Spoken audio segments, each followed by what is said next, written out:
Écrit de Nichiren, numéro 138. Sur les persécutions subies par le sage. Aujourd'hui, en cette deuxième année de Koan, 1279, sous le signe cyclique de Tsuchi no To-u, cela fait 27 ans que j'ai proclamé pour la première fois cet enseignement au Seichoji.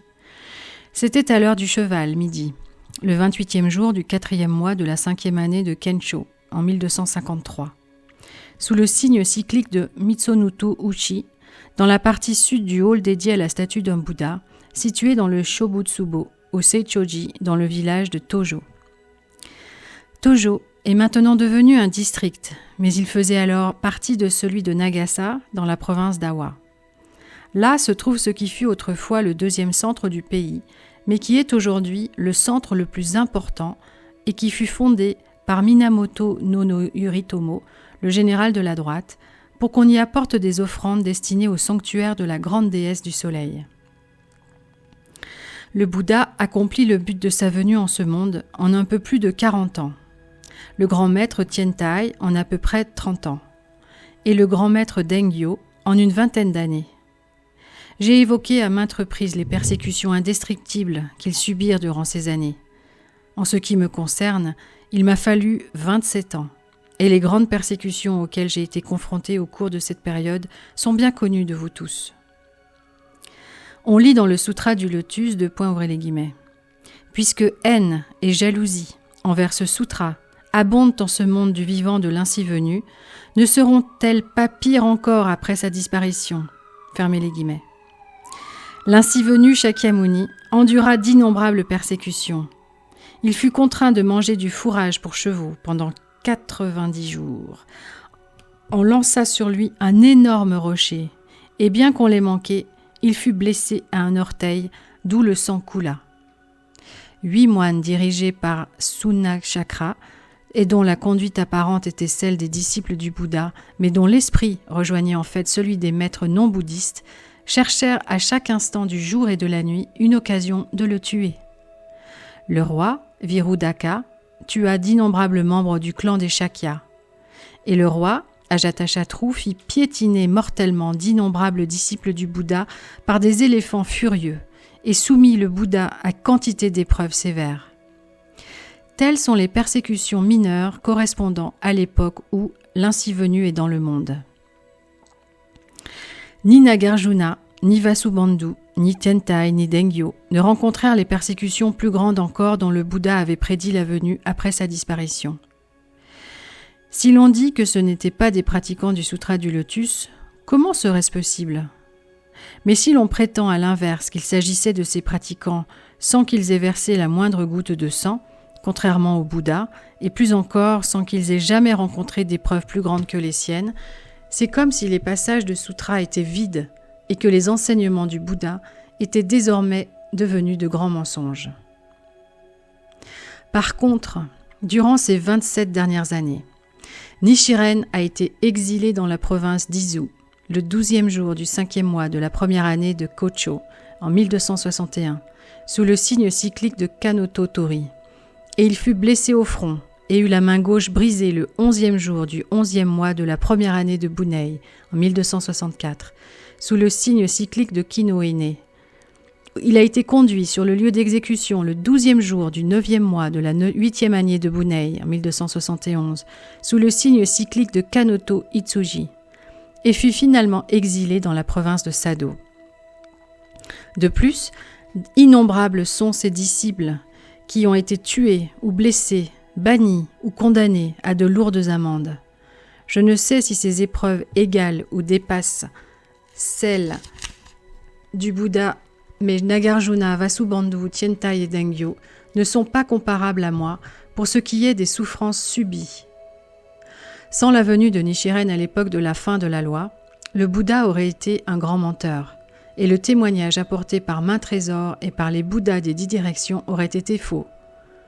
Au cours de quelques 2230 années écoulées depuis la disparition du Bouddha, Nichiren est la seule personne dans tout le Jambudvipa en qui se soient réalisées les paroles du Bouddha.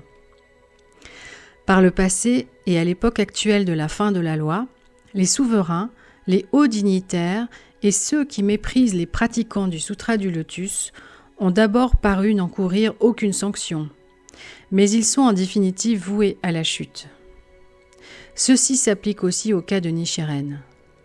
Il semble d'abord n'y avoir eu aucune marque de protection à mon égard.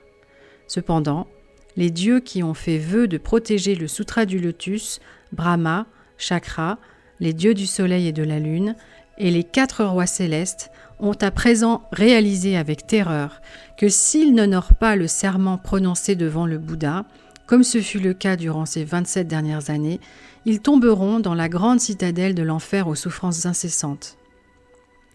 Par conséquent, chacun d'eux s'efforce maintenant d'honorer son vœu.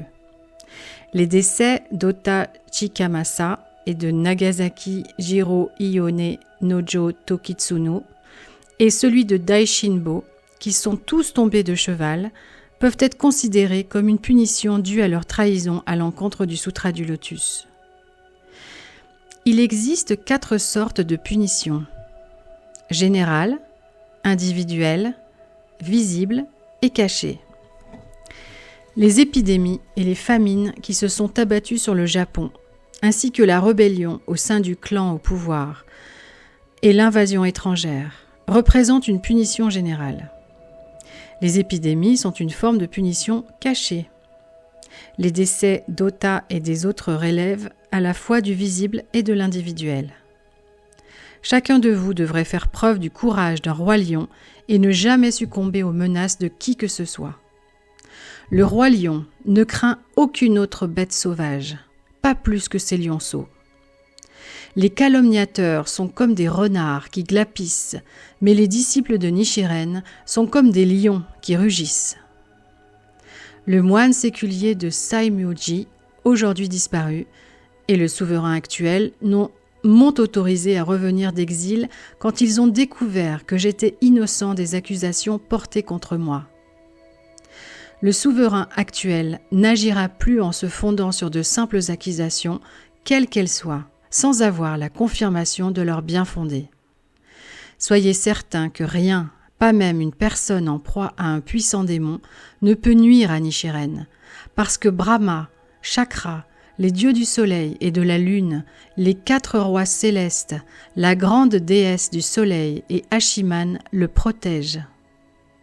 Renforcez votre foi jour après jour, mois après mois.